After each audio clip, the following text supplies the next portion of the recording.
Hello, guys, and welcome back to the HPL podcast. It's been a while since we've been together. Um, we've both had busy opportunities coming up and business and life getting in the way, but we're still present and doing the episodes, regardless if it's a solo episode or both together.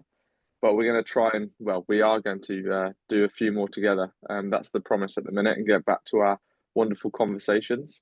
So we're on episode 83, and it's quite remarkable, really, because my son turns 2 tomorrow. And I think we've been recording these episodes pretty much since I've become a dad, and going through that process. So it's been a valuable learning curve for me for sure. And it's been consistent as such, and we've always put out an episode each week. So thank you for listening. We've got a few things we want to talk about over the next few episodes that are coming up. But firstly, as usual, Rob, how's life? Yeah, life's good, thank you. Yep. I suppose in your line of use a lot busy at the moment. But yeah, no, it's great. It's yeah, very full on with big projects going on, and also I'm in the midst of 75-day hard, 17 days left, not that I'm counting. And so yeah, no, it's good, but it's been given good for some good discipline and consistency and real focus. So yeah, no, I cannot complain. How about you? Yeah, busy for sure. Um, Juggling multiple things, as you know, and the really the value of the HPL is coming into fruition for me, really, and what we've set up, because like a few of the individuals in the group, similar business models, similar struggles. So we've been having lots of chats about that. Obviously got another baby on the way, not long now, 12 weeks. So I'm just I'm future proofing the business essentially, for what's going to happen when the second child's here. Obviously helping Ella at home, and supporting her as much as possible, because for ladies, it's a massive identity shift when they become mums. Um, and I want to make sure that I'm there to support her through that, as well. So yeah, lots to juggle and balance, and even more important as to why accountability and having a group of like-minded individuals that have been through similar situations is really important. So it just it just reinforces the value of what we're trying to do. Yeah, no, I couldn't agree more. Yeah, it's imperative, really, isn't it? I think trying to do everything on your own is setting yourself up to fail in a way, because at the end of the day, in as a high performer, as an entrepreneur, as a business leader, executive, etc., there's going to be a lot of lonely times, and so you need that support network, whether it's a group like HPL, whether it's a close friend or a group of friends that you meet up and chat with regularly. I think it's really important mentally as much as anything else. Yeah, definitely. Well, and also gives you that accountability, right? We're recording this on a Sunday morning at 6:30 a.m. and we probably wouldn't have done it if we didn't have each other to go, actually, right, we're both busy at the minute, this is the time we can do X, Y, and Z. Whereas most people would have just gone, like, we'll just do it whenever, some point down the line. So yeah, just proves the point of accountability being really, really important for most people. um, and probably leads on really well to today's episode.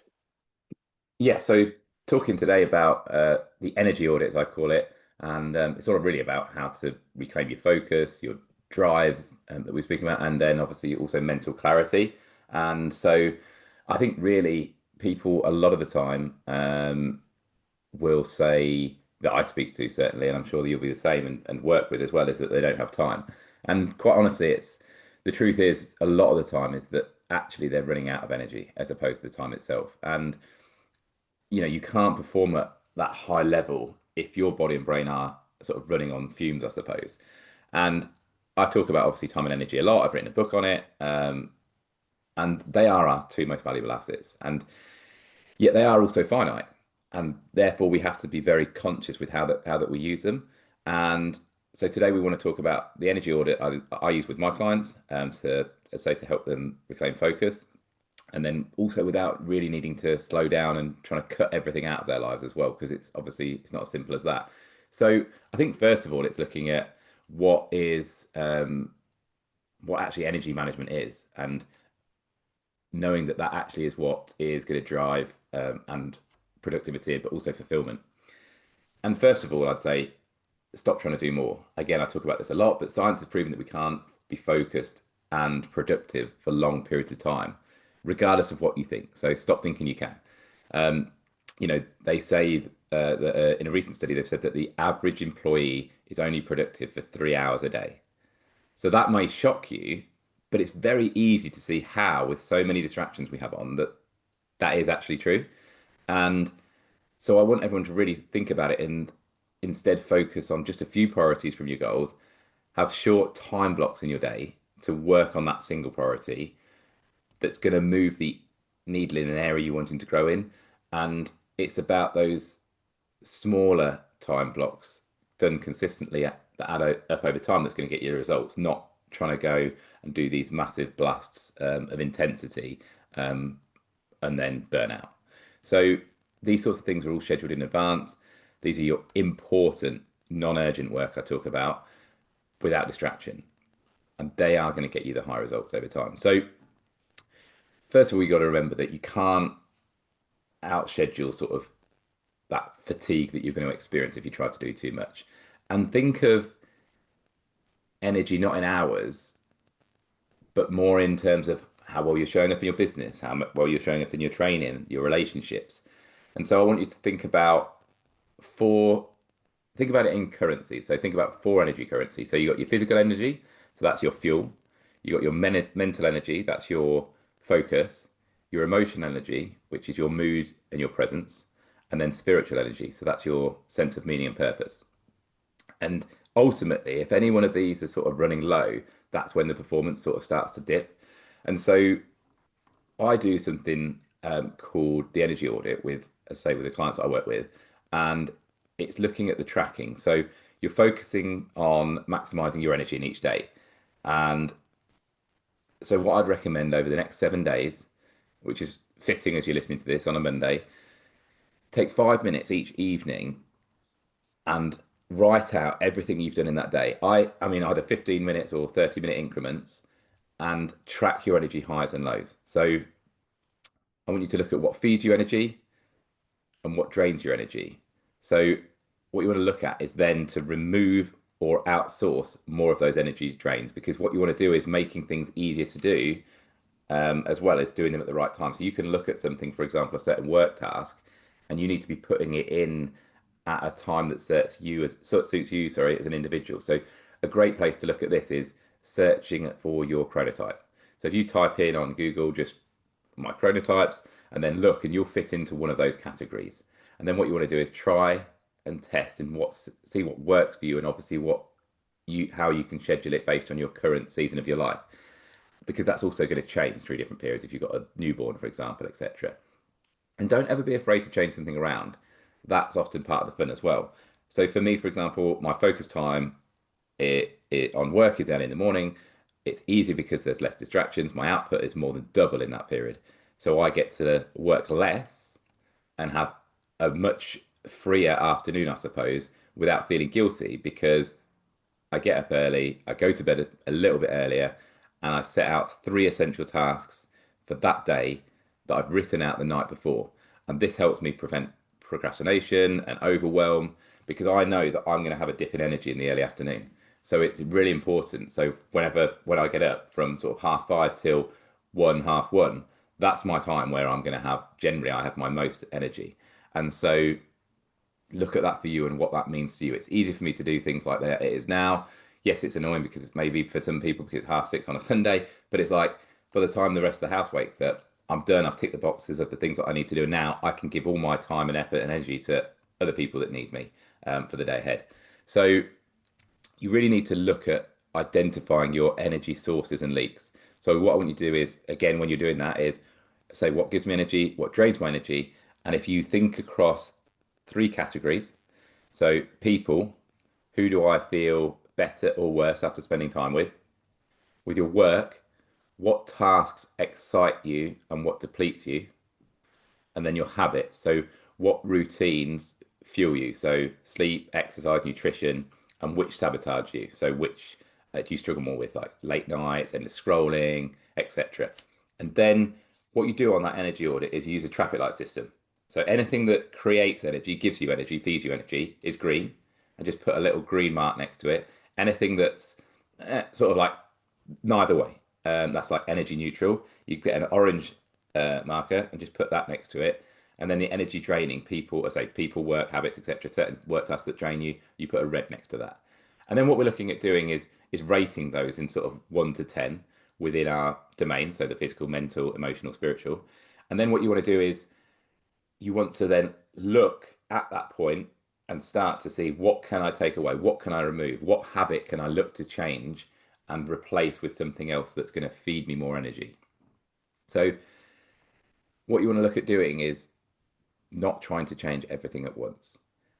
You want to look at, for each domain, I'd say to start with, look at what one thing can you change in that first before moving on to the next. Because the other thing is that it's a myth. I always say to people that throughout your day, you have a certain energy, like a battery, like a phone, and it just drains it. That's not true. The same as you can plug your phone in and recharge it, you can also do certain things that can recharge you and top that energy up throughout the day. So, if, for example, and you'll know exactly what I mean when I say this, is if you're feeling tired, but then you were to go to the gym and exercise, yes, of course, it uses energy to train in the gym, but afterwards, within an hour after that, I guarantee you'll feel much more energized to go in and do something else. The same can be applied if you go for a walk. Find things that help you when you hit a sort of an area of fatigue that you can then do that's going to give you that sort of boost again, because most people walk around at about, 30% with their physical or 40% with their mental, and they think that's normal. They think that's just how life is, and I'm telling you it's not. So, for example, if you're looking at, again, going back to the domains I'll use as an example, at the physical, it could be getting up and trying to get some morning sunlight when you first wake up. That gets the, what am I looking for? It sort of wakes you up a lot quicker, and a sort of good hydration routine as well. For your mental, it could be that 90-minute work block early in the morning, phone off, focus, important work task. For your emotional, it could be a daily check-in. So that could mean some like journaling, that could mean with an accountability partner, that could be some breath work, yoga, whatever that might be. And then on spiritual could be, we do it on a Sunday, don't we, Carl? We do reflecting on weekly wins. So we look at our week because often, again, time passes us by, but we have a weekly wit challenge and win sheet that we can work on. Takes 5-10 minutes, that we can sort of reflect back on a week, look what worked, what didn't, what we can change moving into the following week. You don't need to change everything, but you can't just carry on, keep going through life and just thinking, as I say, those lower percentages of energy levels are normal. And then finally, I want to talk about energy habits. So energy is built through sort of recovery, and intentional stress. So for example, sleep, that is going to be your first performance like enhancer. And what I want you to do with that is aim for consistency over perfection. Some form of movement. We talk about 10K steps a day. It's good to have a target, and resistance training 2-3 times a week. For nutrition, hitting your protein, getting good whole nutritional carb sources and hydration. That's going to give you that stable focus that you need. And then boundaries. So boundaries, again, they're like the batteries. They say no to tasks that deplete you without a return on investment. Because with energy, it's again, everything you say yes to, sorry, is going to cost you energy. So you need to be really specific with what that is.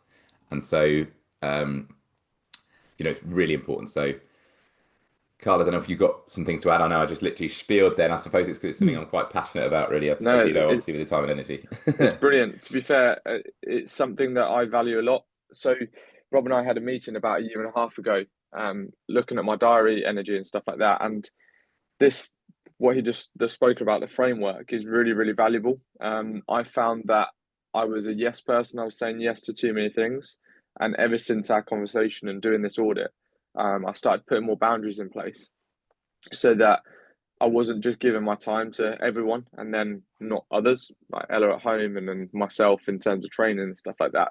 And obviously, being a personal trainer and online coaching, you want to help others and end up giving them too much of your energy and time. And then sometimes it can not be a waste, but it can be really draining. And then it can lead on to other things. So, yeah, this is something that, like Rob's really passionate about. I think everyone should review their time as well and where they're spending their energy. and who they're spending their energy on, and obviously their self and stuff like that. But yeah, and I've had to reflect the last month because now that I've got the gym, I'm obviously there's more numbers to hit and stuff like that. I've then become more of an open book, so I've gone backwards on my own boundaries, and now I said to Ella the other day I'm going to reintroduce my boundaries because I've gone to back to the typical Kyle of doing more work, giving saying yes to more people, which isn't what I was trying to do. And you have to review it and reflect, because, like Rob says, we're not always perfect.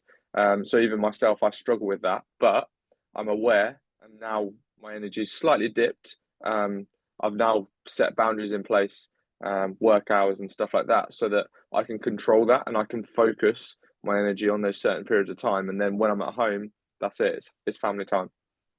Yeah, that's perfect. Yeah, you need that separation between them so you can be more intentional in it. And it's that awareness, then the attention, and then the action to make it happen. Because obviously, at the end of the day, we can talk about all these things, but it has to, you can write them down, you can reflect, you can talk about it, what you need to do, but ultimately, it comes down to that action that you need to take as well. And to say try these things, it can be fun. Try changing what time you go to the gym, try changing what time you sort of do that deep work, what time you get up, and not dramatically, but I think just at the end of the day, if you don't change things, they won't change. Obviously, things won't improve, and so it's really important to take a bit of time out. Like you say, the first key step is that awareness that you spoke about, and knowing that. And so, yeah, I'd say to wrap it up, I'd say the three questions to do with your audit is where am I sort of leaking energy right now? What is the small upgrade I can make this week? And then who is it that benefits when you operate at 100% energy or certainly a lot higher percentage? And I've got a PDF sheet to work through for this energy audit, so we can put that in the show notes, and then obviously just yeah, take that, use it, reach out, and we're happy to on social media or on the email to us, and we'd be happy to send that out to you. So yeah, I suppose finally from me would be rather than trying to do more, do less, but with much more intention and focus in that time, leaving you more time to rest, recharge, because it is only when you stop and rest that all your creative ideas will come, when the solutions to problems that you have will be found, and then which in turn is going to leave you with less brain fog, less procrastination in times that you are working, allowing you to be more focused and productive on the important tasks. And lastly, if you think this episode is good for someone that you know or would be a valuable listen, please share it. It really helps us in terms of keeping this information being put out there, and also lets us know which episodes people want more of. So always let us know in the comments or drop us a message on Instagram. But yeah, we always appreciate your followers and listeners. So yeah, thank you very much, guys. Yeah, take care.